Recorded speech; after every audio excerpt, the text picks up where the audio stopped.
there's Drowning Prevention Week with Royal Life Saving Society. They do it every year. They are amazing.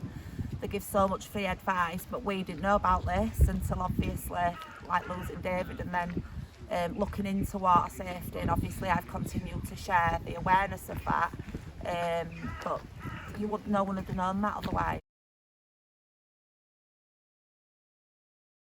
You don't expect things like that. You don't expect to lose, his mum and his dad having to lose the son, his grandparents losing a grandchild, the brothers and sisters losing the brother. It's just you don't expect that. You don't expect it to happen.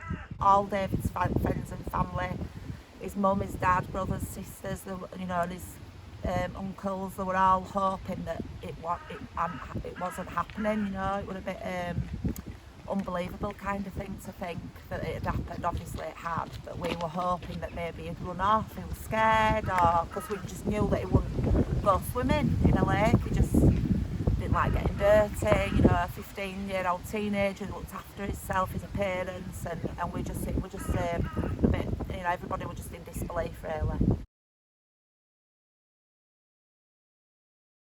It's heartbreaking to hear. I hear it and I just go cold. I just think, oh my God, another, it's just so sad. And then that's when those families then start to learn about water safety, and it's so sad that it takes that to happen. Mainly teenagers and teenage boys really, that's the highest percentage of children that are drowning and losing their lives, but they just don't know the dangers. They think they're invincible, they're having fun, they're enjoying themselves, and that's not what I want to scare people into. Then don't go in.